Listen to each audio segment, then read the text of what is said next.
Pera to, matik. Estimated pieces ko dito, 100k pieces. So, kung ibebenta, if ever, mabenta ng piso or mas mataas pa, kung sa piso lang siguro, mga nasa 100,000 to. Yung halaga ng mga pieces na to. Grabe oh, tiny. Dragon Ball Z pa. Grabe talaga. Yo guys, another day, another ukay na naman. At nandito nga tayo, nakakita tayo ng siguradong pera. Nasana ako pero grabe. Nagulat ako sa mga nakita ko, grabe.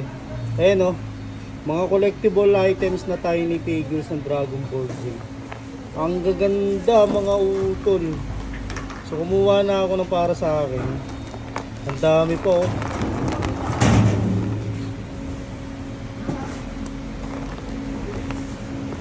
Grabe, ang dami yan dito mga utol.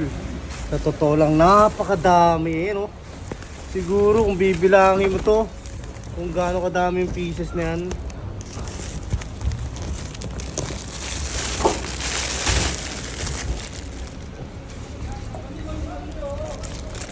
Siguro kung nasa mga 100,000 pieces yan.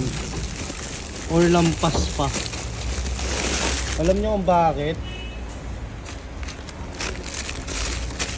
Pakita ko sa inyo ah. Yung normal na sako, malaking sako na yan. Itong sako na to, napakalaki niya. Punong-puno yan, meron pa yan dito, tapos meron pa yan dito. Ito, nagkakandalaglagan na nga oh. Oh.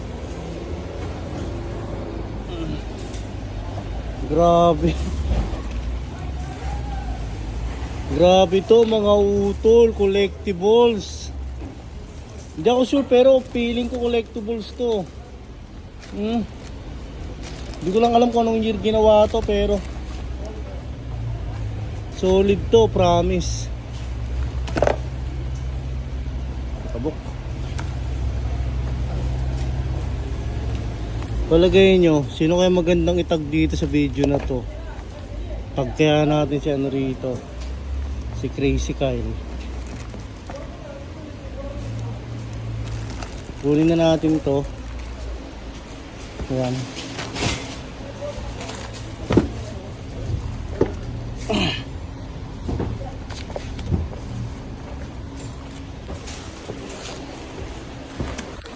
So ang dami talaga nito. Hindi lang Dragon Ball. So yung mga iba't ibang kita niyan, cartoon character.